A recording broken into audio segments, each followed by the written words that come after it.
All right. Matt, do you have attendance taken?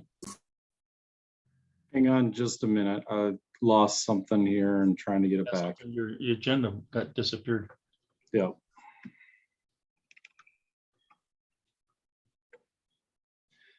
I have the role. The board is all here and accounted for. All right, thank you. Moving on. So first item is approval of minutes from the December 20th meeting of PRFC. I have a motion to approve those minutes. I'll make that motion. All right, thank you. Second? A second. Second. Any additions, corrections, deletions? All right, hearing none. All those in favor say aye. Aye. Aye. Opposed? Thank you. Minutes are approved. So moving on to new business. First is concept review for accessible route at Penny Klein Park.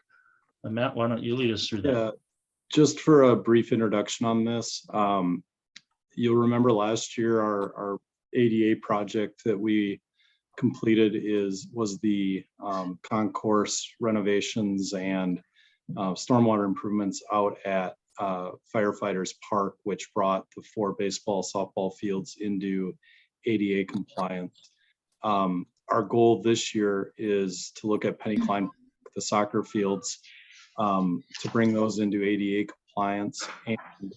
And another issue that has kind of been ongoing is developing a vehicle barrier to keep vehicles from driving off of the parking lot onto the soccer fields at that site. Yeah. Blake Tyson with Parktecture has been hired to kind of look at both of those issues and come with some concepts, of which he's prepared to discuss that tonight. I think once we're comfortable with a concept moving forward, I think the next thing would be is to put a cost estimate together once we're comfortable with the concept and kind of determine, again, I think this is a project that I'm hopeful that we're able to do a lot of the work in-house. We may need to contract out the asphalt paving. There's also likely to be some coordination with the town of Middleton, or just sharing this information with the town. They may have to choose whether or not they want to proceed. But with that, I turn it over to Blake to discuss. And Blake, I do have the information you sent to me. Yeah, Matt, so I can either share, or if you want to share a screen, I can walk through.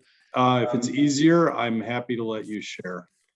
I'll also mention, let me stop sharing for a minute. I'll also mention our friends from the Middleton Soccer Club are on the call as well and are obviously interested in this topic. Great. Hey, everybody, nice to see you again. Hey, yeah. Welcome aboard. Yeah, thank you. Matt, I need, there we go, good. All right, guys, so we sort of dove into this in late November, early December. Our first task was to really get an understanding as to what the ADA Access Board governing laws say about large scale athletic facilities. You know, everyone always talks about making everything accessible routes, but we really wanted to understand exactly what that definition meant. And in the case of Penny Klein, formerly known as Quisling, you have a lot of soccer fields in one area, and they're not always the same size field. You know, they get restriped depending on who's playing, what age group. And so it was really gray.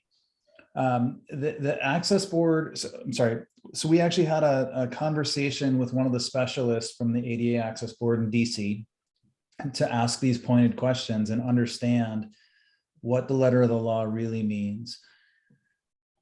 You know, is it compliance if you have ADA parking stalls at a facility and you can gain access to one of, let's just say we have 8 fields, is that compliant? Well, the answer is no. Their definition is that you must have ADA access routes to all sporting activities. And so I pressed them on that a little bit. and said, well, how does this work? You know, we have paved parking lots on the east and west side of the complex. There are dedicated ADA stalls, and there is a paved path on the north side. So in theory, we have 3 sides of our complex accessible. And he said it does not meet the letter of the law. You need to be able to touch any corner of any field at any given time, depending on how you configure it. So again, back to the term all sporting activities. The any corner means all corners. Is that what I'm? That's correct. So let's say, as an example, let's say you have a field that is here. Well, actually, you can see there's a goal here and a goal here. So this is one of your fields. Currently, this field is not considered accessible. Yeah. So we went through, after that conversation, we went out to the site with our survey rig, and we actually took a bunch of shots in the parking lot to make sure that your existing parking stalls were within tolerance of compliance. The good news is they are. The bad news is there are things like your signage, right, that designates this being an ADA parking stall. There are very specific height requirements as to where those signs have to be placed. Perfect. And I think there was only one of them that was actually within that tolerance. So that's bad news, but the good news is adjusting sign heights is very easy and inexpensive. So we did catalog all of the non-compliant items in this 2-page memo. The dog park access is not compliant. The gates would not be considered in compliance, and there is no ADA surfaced route from the parking lot to the access point. So it ends up being a kind of a bucket of a lot of little things. Mhm. But the other one I wanted to mention here was the baseball diamond. There is zero compliance with that facility, and I'll get into that here. But essentially, you have to be able to get from a paved parking or roadway surface to the dugouts or the bleachers. And right now, you know, it's all turf in between. So that is an area we need to account for. So we compiled a list of recommendations, and thankfully it's a pretty short list. I'm going to flip over real quick to the diagram. So one of the other things to look at is the number of stalls. There's a ratio of how many stalls you have. Let's say you have 100 stalls. You have to have such a percentage of those ADA designated. And the good news is in all 3 cases, so the north, the south, and the town lot, they are all adequately striped. So we have the proper number, which is good. So by the definition of the access board, this north path is not enough. We would have to construct a ADA surfaced pathway. That could be asphalt, it could be concrete, it could be crushed limestone like the Conservancy trails, that would ring both the east, the west, and the south. So essentially creating a loop. That way, no matter how you stripe your fields, you always have some touch point that is accessible on all the fields. Now, a few years ago, probably before some of your time on the board, there was a project for a restroom and shelter building in this center island. And I know Matt and I looked at how to get that facility to be compliant, because all of your ADA stalls are along this west edge. And so there was discussion of making this connection anyway, and then also putting a sidewalk in here to that potential building. That project went away, at least for now, but there has been discussion of this edge for some time. So the good news is this is not a huge lift to put in, you know, a crushed limestone or even an asphalt trail. It's not that much of an area. You'll also see we're showing a trail segment on the diamond, and there's 2 options to get ADA access to the diamond. One, we could use this existing drop-off area and stripe it for parallel parking for ADA stalls, and then you gain access this way. That would entail crossing this drainage ditch and probably some culvert work and minor grading. Or we could put in a crossing point here on the main access, the north-south road, stripe a few stalls here in this existing parking, and then get our connection in this way. And that's very easy to do, very minor grading, no storm sewer work. It's mostly paint and a little bit of surfacing. So you could do both, you could do either or, but that would get you compliance with the diamond as well as the field. Like, just to chime in, I know one of the issues we deal with at Adler Field there, the baseball field, people park alongside that drive. And I know the school district has concerns about that. And so not that drive, on the south end of the park along there. And it's a safety issue and multitude of problems. So that may be something that we want to factor in. I'm not saying that you couldn't have parking there, but I just know that we'd want to talk with the school district a little bit about that. Yeah, so I'm glad you brought it up. So I know that the district is about to undertake an assessment on their long-term athletic facility needs. And Rettler Corporation is going to be doing that study. I have spoken with the guys at Rettler about that and said, hey, before you take any steps, let's make sure we're all in dialogue to, you know, if we end up doing something on the park side here, and then the district comes back in 2 years and wants to do something different, I would really hate to put in a chunk of money for infrastructure and then have them rip it out in 2 years. So they're aware that we're looking at it, we're aware they're looking at it, and we'll continue that dialogue. The other thing I want to point out here, you'll see number 2, these little brown, maybe you can't see it on my screen, but I've got a bunch of shapes here lining the east and west flanks of the field. Matt mentioned one of the issues that we're seeing are people coming in and off-roading in this field when they shouldn't be. And one of the strategies we've been employing in some other spots is taking decommissioned telephone poles or utility poles and using them as barriers along big spans of green space like this. And the nice thing is, you know, it's a natural material, and it also doubles as seating along this edge. So if you have spectators who don't want to get out into the middle, you've got this integrated bench seating essentially along the whole perimeter, which works out really well. What did I miss, Matt? I think you covered it. All right. Any questions on all of that? Yeah. Can you just confirm that that entire square there belongs to the city? I thought Yes, part it does. belonged to the town. Does it not? The town owns this chunk here. So this dashed line, this black one here, that's your parcel. Yeah, all 8 soccer fields are owned by the city of Middleton. So Mark, it's a great question. Do you see how my trail is just inside to the right of this black line? So essentially they own that north or that western parking lot. Correct. The town owns the west lot. Yep. Yeah. Okay. And help me understand the comment about the school board. If we own this entire parcel, how is it? How do they believe that they can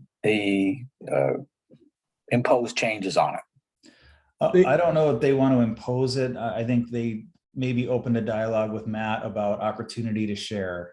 Matt, maybe you can take that. Yeah.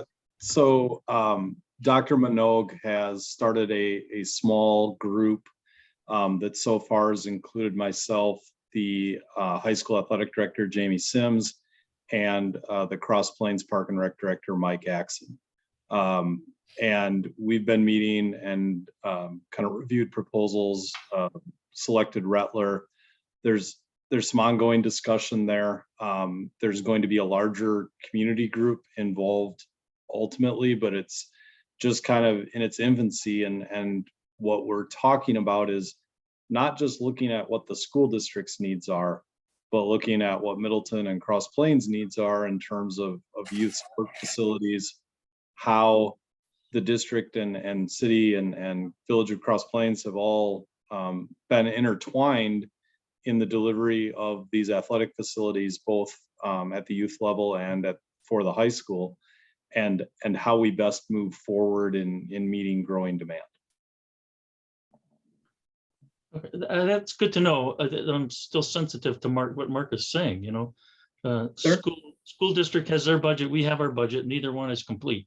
And I'm not sure that we should be spending city park money to subsidize necessarily needs for the school, unless there's perhaps some kind of quid pro quo, but I don't think our Well, main. it's important. It's probably important to note that we have a lease agreement with the school district, of which this property is in that lease agreement, and we're defined by that lease. Okay. We're attached at the hip with the school district, whether we want to be or not, in a number of these facilities, because our pool that we own and operate is on lease space that the school district owns. These soccer fields are city owned and leased both to the school district and Middleton United Soccer, and have use agreements. And there's, if you tally it all up, there's 28 different properties in that master lease agreement, that it's either land the school district owns and leases to the city, or land the city owns and leases to the school district. I'm cognizant of that, and thank you for clarifying. I'm not saying we shouldn't be cooperating or talking about this thing, but it shouldn't be some sense that we should somehow feel under the control of what the school district's needs are, and we can't and shouldn't be able to act until they decide that what we want to do is the right thing for them. Well, John, I'm sorry if I misspoke. That was not my intent. I was simply saying that I'm aware of a larger conversation and trying to keep all of the puzzle pieces afloat. That's fine. and taking one step back further than that, whether the school district does anything, whether we work with the school district or not, ADA law is going to surpass all of that. And we've got to come up with a solution in how we're going to comply with an ADA law that has now been in effect for over 10 years. Yeah. So one other question, because it seems to me I see on this diagram small soccer nets that are in the middle of that. If you need a pathway to every single edge of every field, don't you need a passageway through the middle of that field? Well, so that was his initial suggestion, was that we strike a line right down the middle and pave that. And I pushed back and I said, I really am not in favor of that. That limits any flexibility long-term and how this space could be used, if it needed to be reshaped. But the more we talked about it, this perimeter solution made them happy. And it seemed to me that there's a secondary benefit. You actually now have an exercise loop on your property. So people who may not care about the soccer use still have some recreation value in the facility we just put in. Sure. I concur. I think that's, I was just drawing note that it doesn't get, as it is here, it doesn't get to all corners. But if the people who are laying this on us think this is fine, I think it's a nice solution. Yeah. Also regarding the baseball field, since the parking is over with all the normal stalls, it doesn't make sense to me to look at your option 4 of trying to draw in the drop-off point from off to the side. It seems to me a simple crosswalk across the road and bringing in that path towards the baseball diamond off of the existing parking lot makes more sense.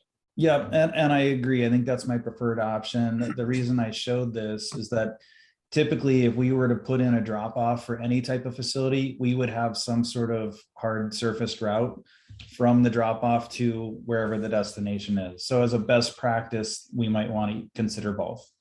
Right. Comments, questions, concerns? Yeah, I got one more. So my understanding of the ADA requirements is that there doesn't necessarily mean every field has to be compliant, but just that there are ADA compliant fields available. Are we saying then that we have to do this because there are no other ADA compliant fields in the city? Or is this just a My mix? approach, Mark, has been to look at these complexes. The rule of thumb that we've been advised, there's no formal rule or anything in terms of a straight answer that you'd get from the federal government, is a 33%. So if we have, 3 baseball fields, one of them should be fully compliant. I believe at last count, we have 22 soccer fields. And so these 8 would get us really close to that. Well, it'd get us above that 33% number. Does that say none of the other soccer fields are compliant? Correct.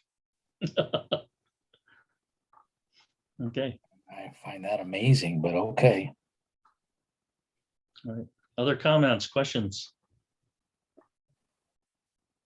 Just what are the other baseball fields besides firefighters, Adler here, and the one off of Lake? Is it There's Lakeview, the Bakken Field in Lakeview. There's this one. There's the 4, obviously, at firefighters, Orchid Heights, Parisi. Baseball, softball, we're in good shape. But I think the other concern here, and Blake, maybe you can shed some light on this, is when we make an improvement like this to the soccer fields, I think it forces us to bring the entire park into compliance. Yeah, I mean, that's always what we've been told, is that anytime you touch a grandfathered facility, whether it be a building or a site facility, you need to bring the rest of it into compliance. And, I think the other thing here is the law's in place for some reasons, and 33% is great, but ultimately, we want to see that our full park system's accessible to anyone with a disability. And I know that's really utopian and all that, but ultimately I think that's the goal. All right, other comments? just to clarify, I'm not in disagreement with that goal. I think that the approach that we've taken is more of a glide path to get there, as opposed to all at once spending, because of the nature of the finances for the city. So it's not that I oppose doing this, it's just, it has to fit.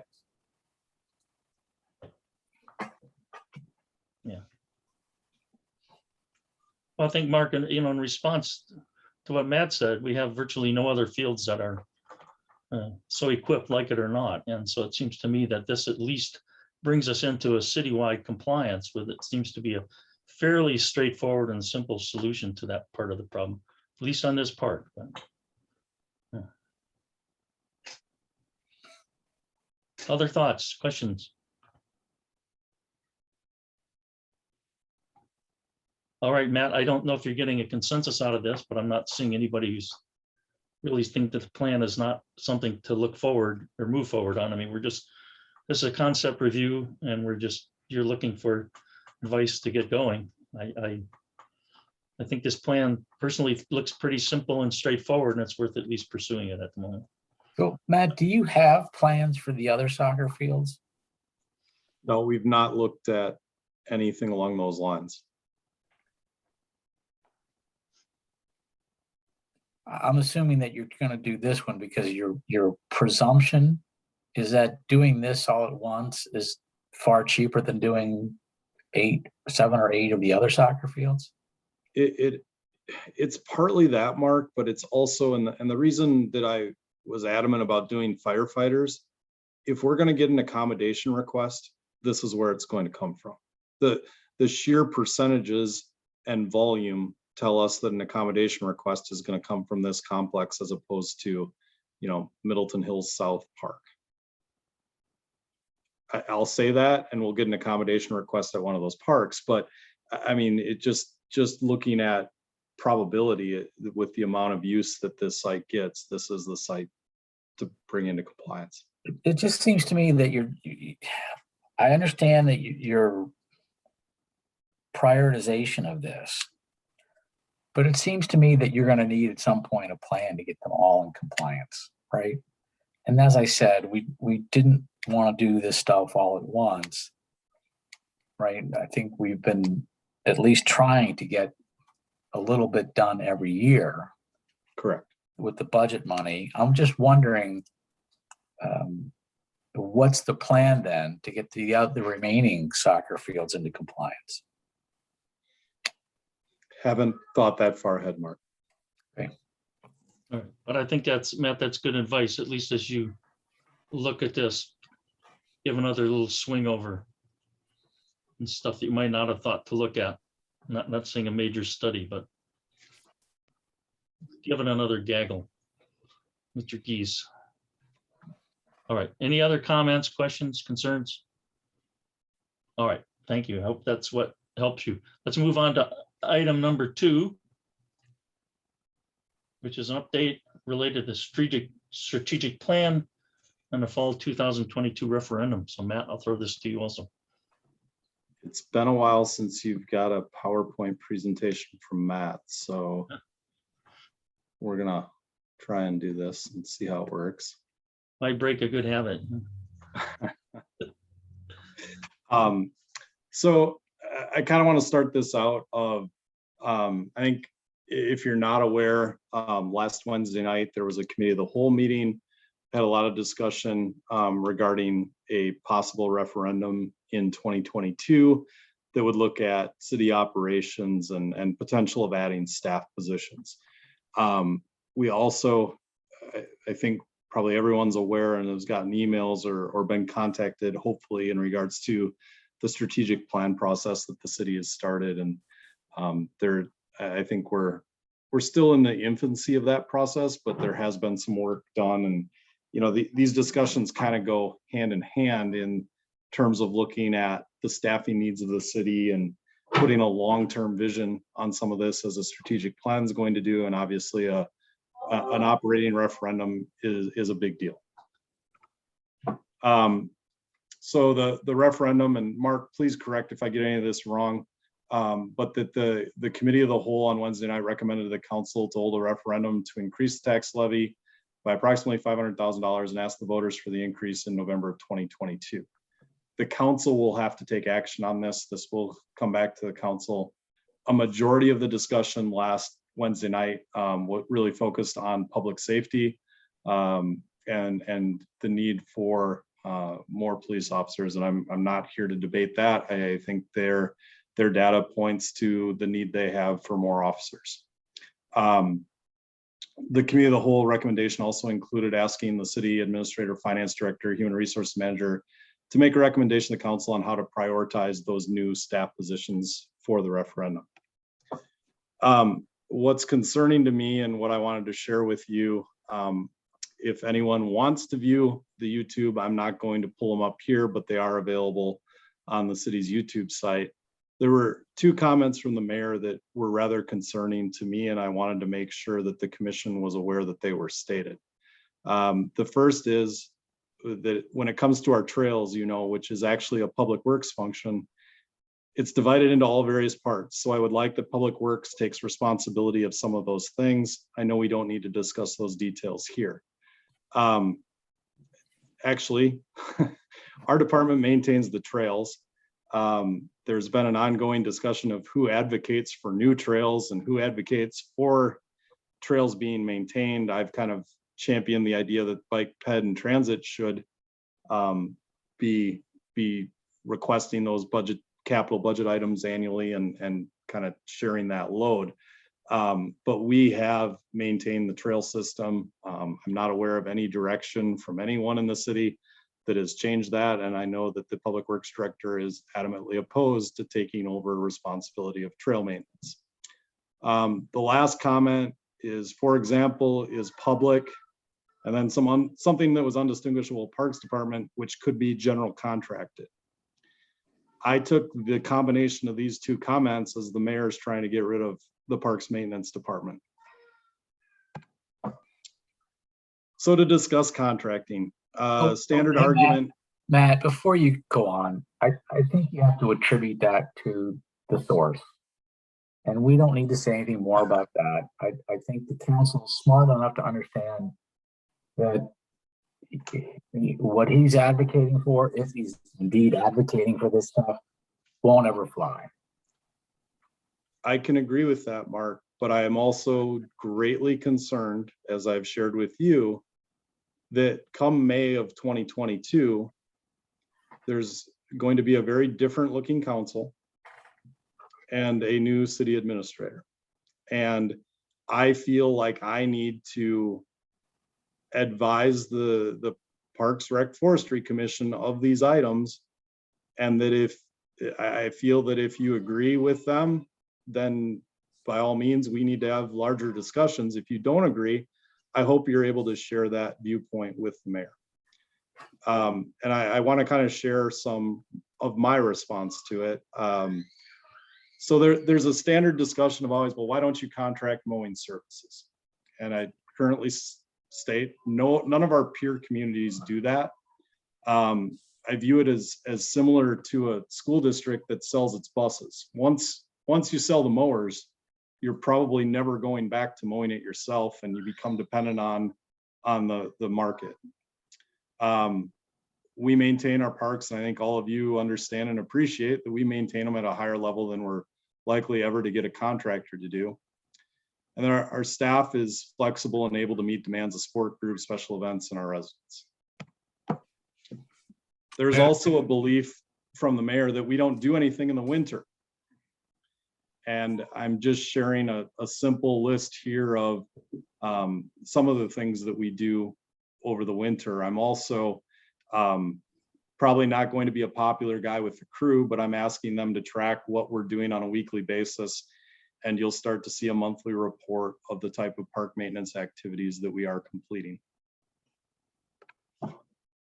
Then I want to get into kind of my case as why we need to consider park staff as part of the referendum. And I know that every department of the city can probably share very similar data, but I wanted to share it with you so that you're aware and can kind of have this resource and be able to answer. The chart on the left, the population chart, is taken from our most recent park and open space plan that was completed last year, and kind of shows the community's growth and projected growth that have been done by CARPC. And for those not familiar, CARPC is our regional planning commission. And there's several regions throughout the state of Wisconsin. Each of them have a regional planning commission that do these kind of projections of population growth. So as you can see, we've held at 6 full-time park maintenance staff since 1990. We have supplemented that with increased LTE staffing that I'll talk about in a little bit, but just from a full-time staffing point, we've held at 6. So as you can see, in 1990, we had one maintenance staff for every 2,298 people. Currently, we have one for every 3,486. If we'd maintained the service levels of 1990, I can't tell you whether our service level in 1990 is appropriate, or were we overstaffed, were we understaffed then? But what I can show is if we'd have kept that staffing level from 1990 based on population, we'd currently have 3 additional full-time staff positions. If you look at acreage, kind of in a similar situation, this, I have to thank Mark Wagner for pulling this information together. We now have a very accurate GIS shape file of the land that we manage. We didn't split it between park and conservancy. We can certainly do that in the future, but just looking at total acreage, prior to 1990, we had 567 acres, and you can see the growth. So in that pre-1990 era, we had 1 full-time staff for every 94.5 acres of parkland. Currently, we have 1 staff for every 157 acres. We've also projected out the growth, and when we talk about growth, that's the 50 acres. What the number of growth there from 2020 to 2030 is projecting the 50 acres in Bishop's Bay, the Bell Farm development, the Bruce Company development, the proposed acre farm development it's a second acre farm, not the acre farm that was sold to the county, but you'll start to see, and I have a meeting with them later this week, that the other acre family has sold their farm to a developer that is proposing a residential development in the city. So you can see that there is projected future growth as well. And when you look at the bottom of that chart, it again shows that right now we'd have an additional 3 staff with a proposed additional 4th staff. The thing that you can't factor in here is obviously, I would hope in 30 years time, we've improved our efficiencies, the equipment's gotten better. I'm not saying we need 3 more staff, but I'm just trying to show the growth of the community and how we've stayed relatively flat in our full-time staffing. Also wanted to share some of the growth of recreation and what we've done from a recreation standpoint. These are workloads taken from this year's budget document. Also, I think everyone's well aware the growth of the youth center and the amazing things that have happened there in terms of the population they've served and the work they've done during the pandemic to continue to offer services for students is commendable. These are a list of the recreation programs added over the past 5 years. And then I think one thing that really sets our department apart in the city is the work we've done in equity and inclusion. I'm not going to read these to you, but Rebecca and her team on the recreation side have done tremendous work. And then kind of a list of concerns for the future that just aren't about staffing, but and I think these are all things that as staff, as a commission, we need to be focused on moving forward, promoting the benefits of what we do, that we have a lack of space, whether we're very dependent on the school district. We have added Lakeview, which has been a tremendous benefit for recreation programming, but we're in spaces, we're either dependent on the school district, we're in a space downtown at the Hubbard Activity Center where the adjacent uses don't always fit with young kids and recreation programming. Facilities are aging, and we have concerns about how we keep up. And I think you saw some of that even as we discussed the Penny Klein ADA improvements. And then, the staffing is, I think what I'm trying to bring to the forefront or the front of the discussion here is that we've got a great staff. I'd put us up against anybody in the state, in the Midwest. We have a tremendous dedicated staff that are exceptional in their areas, that do great work, that come to work every day excited. And I think the combination of the pandemic and the lack of respect that we get from an elected official for the work we do for the city, it's just snowballing, and it's really hard to keep staff morale. And my biggest concern right now is retention of staff. Trying to hire, I think everyone's aware we lost our office manager. She had a great opportunity to return to the state of Wisconsin to a position she'd previously held. They restored a lot of her benefits. They really they made her an offer we couldn't compete with, and it was a situation where Carrie was underemployed, and we were very fortunate that we had her for the time we did. But I'm just concerned that the rhetoric and the time we spend chasing things is going to ultimately negatively impact our department. And I'm not looking for sympathy. I wanted to make sure that the commission's aware of these issues. So happy to answer any questions, clarify anything that was stated, but. So Matt, oh, go ahead, Mark. Go ahead, Joan. I was just going to ask, what would be their motivation or the reasoning for contracting, these things out? The mayor doesn't understand what he's talking about, and I think you should just leave it at that. He doesn't Okay. have a clue what it takes to run a city. He doesn't have a clue what it takes to run any of these departments, and he's just shooting from the hip. So just to be clear, I am unencumbered because I am not running for office in the spring elections. So I'm going to tell you the way that I see it. Okay. And I think every one of you should tell that their elected official, whoever that is, whatever alder that's in your district, that you are highly insulted, that they believe that a police officer is more valuable than a parks crew person or a public works crew person.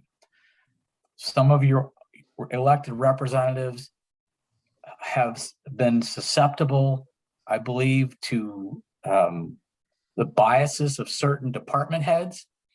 And it's just, it amazes me that they fail to consider the entire city when it comes to prioritizations. So please call your alder, tell them you object to their objectification of police officers, and that the city parks and the city public works needs staffing just as badly as the police department does. And now I'm off my high horse. Thank you. Okay, you look pretty low in a picture there, Mark, but that's okay. Other comments, questions? I was just going to add as a point of reference that when I was at the town, we did a study and found that to contract out the mowing of the parks was going to be roughly 3 times the cost of what it was to have it done in-house.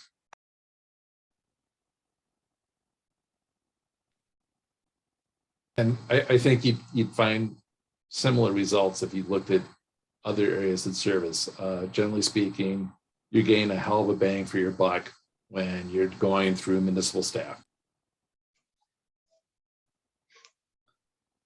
And you know, I appreciate the situation the city's in. I understand that all the departments have dealt with similar issues because the community has grown and we haven't been able to keep up with staffing based on the limits that the state's imposed on, you know, all the wonderful stuff.